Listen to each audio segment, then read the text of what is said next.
अस्सलाम वालेकुम व्यूअर्स, मैं हूं आपका मेजबान अब्दुर्रहमान।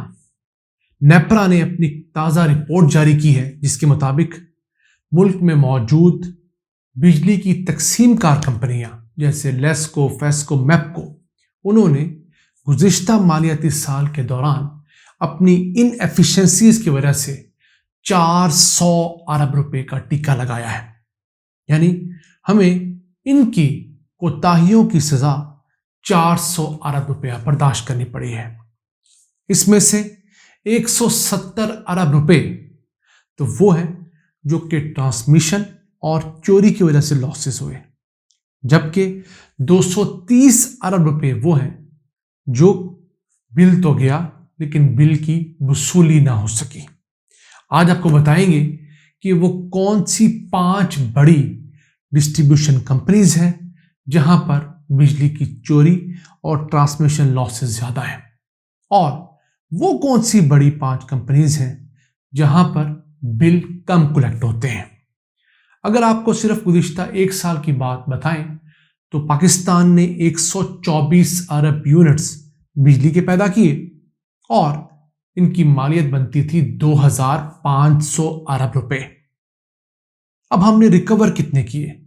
2100 अरब रुपए, यानी 400 अरब रुपए का लॉस है। अब कंपनियों की बात करें, सबसे ज्यादा यूनिट्स किस कंपनी की हदूद के अंदर जाया होते हैं? वो है पेस्को, पेशावर इलेक्ट्रिक कंपनी, जो कि 5 अरब यूनिट सालाना जाया करती है। इसमें ट्रांसमिशन के लॉसेस भी हैं और चोरी भी है। इस कंपनी की हदूद में सबसे ज़्यादा चोरी भी होती है और इसके साथ साथ यहाँ पर जो रिकवरी है वो भी कम है। उसके बाद दूसरे नंबर पे आती है हेस्को, हैदराबाद इलेक्ट्रिक, जो कि 1 अरब 30 करोड़ यूनिट्स ज़ाया करने के साथ दूसरे नंबर पे रही। फिर तीसरे नंबर पे मैपको आती है, मुल्तान की, 1 अरब 20 करोड़ यूनिट्स ज़ाया किए।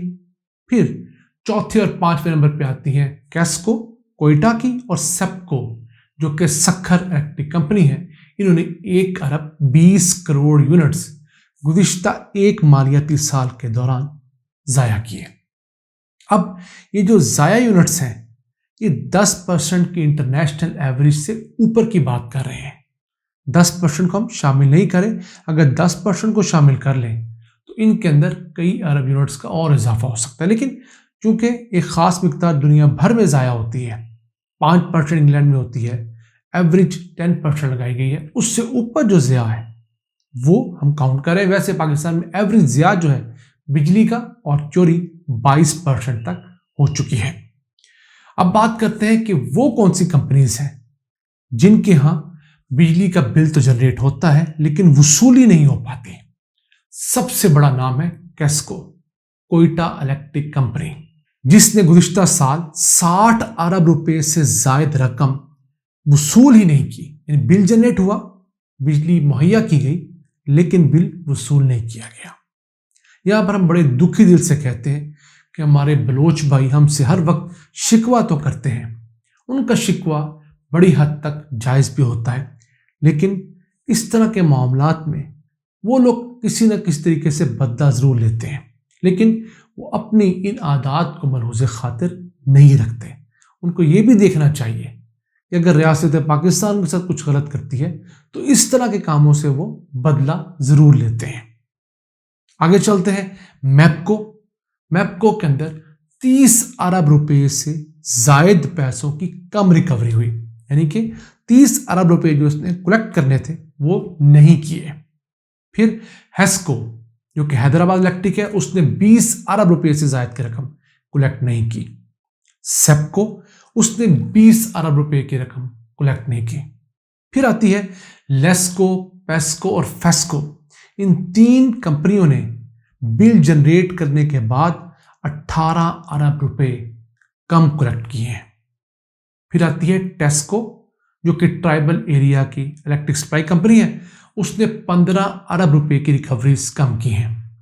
इस्लामाबाद की आईएसको, जो कि एक बड़ी शफाफ और एक बड़ी जदीद कंपनी तस्वर की जाती है, निस्बतन बेहतर, उसने 12 अरब रुपए की रिकवरीज कम की हैं। سب سے بہتر کارکردگی گیپکو کی ہے، جس نے 5 ارب روپے کی صرف ریکوریز نہیں کی، باقی میجر پورشن 98% تک ریکوریز کی ہیں۔ اب اس کے اندر کے الیکٹرک ہم شامل کیوں نہیں کر رہے؟ کیونکہ کے الیکٹرک بالکل ایک پرائیویٹ کمپنی ہے۔ بقیہ 10 کمپنیاں جن کا ہم ذکر کر رہے ہیں، یہ وہ کمپنی ہیں جو سیمی گورنمنٹ ہے، کچھ حکومت کا ان میں حصہ ہے، کچھ پرائیویٹ سیکٹر کا، لیکن کے الیکٹرک مکمل طور پر پرائیویٹ کی جا چکی ہے۔ اس کے حالات اس کے علاوہ ہیں اور اس کے حالات ان سے کچھ بہتر ہیں۔ یہ تو ہوگی بات ان تمام کمپنیز کی۔ اب ان 10 کمپنیز کا سالانہ نقصان ہم نے 400 ارب روپے بتایا تھا، لیکن اس میں سے 5 ایسی ہیں جو کہ 300 ارب روپے یعنی 75% نقصان کے ذمہ دار ہیں۔ وہ آج ہم نے آپ کے ساتھ ڈسکس کی۔ اسی کے ساتھ گزشتہ دنوں جو قومی اسمبلی کی پبلک اکاؤنٹس کمیٹی ہے، اس کو بتایا گیا کہ 8 بجلی کی تقسیم کار کمپنیوں نے 159 ارب روپے ریکور کرنے ہیں۔ جی ہاں، وہ پیسہ جو بجلی کے بل بھیجنے کے بعد ریکور کیا جاتا ہے، اور یہ اماؤنٹ گزشتہ 5 سالوں سے پینڈنگ پڑی ہوئی ہے۔ اب آپ لوگ زیوم کیجئے کہ 5 سالوں سے 159 ارب روپیہ ریکور کرنے والا ہے، اس میں سے کتنے پیسے 5 سالوں میں ریکور ہوئے ہوں گے؟ ایک وائلڈ گیس لگا لیجئے۔ تو آپ کی اطلاع کے لیے عرض ہے، 5 سالوں میں صرف 6 کروڑ روپے کی ریکوری ہوئی ہے تمام کمپنیز کی جانب سے، یعنی تمام 8 کمپنیوں نے مل کر ایک سال میں 1 کروڑ 20 لاکھ روپے کی ریکوری کی ہے۔ حالانکہ ریکوری کتنی کرنی تھی؟ 31 ارب 80 کروڑ روپے سالانہ کی۔ کہاں 31 ارب 80 کروڑ روپے اور کہاں 1 کروڑ 20 لاکھ روپے۔ یہی وجہ ہے کہ پاکستان میں بجلی بار بار مہنگی کی جاتی ہے۔ ان کمپنیوں کی ان ایفیشنسیز کی وجہ سے پیسے کلیکٹ نہیں ہوتے، پھر اس کا خمیازہ کون بھگتتا ہے؟ میرے اور آپ جیسے صارفین جو بیچارے ایمانداری سے رزق حلال کماتے ہیں، بجلی کا بل ادا کرتے ہیں۔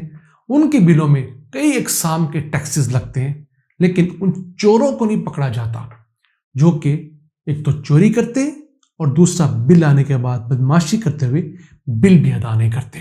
اب پشاور الیکٹرک سپلائی کمپنی سے جتنے بل وصول ہوتے ہیں، اس سے زیادہ رقم کی تو چوری ہو جاتی ہے۔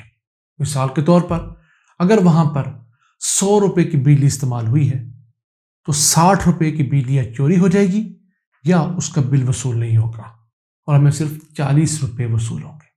ایسے حالات میں پاکستان کے بجلی کے نظام کو کیسے بہتر کیا جا سکتا ہے؟ پھر جیکب آباد میں 5 ارب روپے کی سالانہ بجلی چوری ہوتی ہے۔ ملتان شہر کے کچھ گرڈ اسٹیشن ایسے ہیں جہاں پر 90% بجلی چوری کی جاتی ہے۔ اس کا کوئی مشکل حل نہیں ہے، بڑی آسانی سے قوانین بنا دیے گئے، اب اس کے اوپر امپلیمنٹیشن کرنا باقی ہے۔ ایک اسپیشل فورس پورے پاکستان میں 1000 لوگوں کی بنائی جا سکتی ہے، آرمڈ لوگوں کی، رینجرز کے طرز پر، جن کو ٹریننگ دی جائے اور ان کو انٹر کیا جائے ان بجلی کی تقسیم کا کمپنیوں کے۔ جہاں پر بجلی چوری ہو وہاں پر وہ 20-25 لوگ فلی ٹرینڈ بھیجے جائیں اور ان کو نہ صرف گرفتار کیا جائے، مجرمان کو پابند سلاسل کیا جائے۔ اب تو 7 سال سے لے کر 14 سال تک کی سزائیں ہیں قید کی، کروڑہا روپے تک جرمانہ ہو سکتا ہے۔ پرابلم صرف یہ ہے کہ بجلی کی تقسیم کار کمپنیاں پولیس کو کہتی ہیں، پولیس سیاستدانوں کے اثر و رسوخ کے انڈر ہے، وہ ان پر اثر نہیں ڈالتی، گرفتار نہیں کرتی اور یہ لوگ گلشرے اڑاتے ہیں۔ آج کے اتنا ہی۔ اپنے میزبان عبد الرحمان کو اپنی آراء سے ضرور آگاہ رکھا کریں۔ اللہ نگہبان۔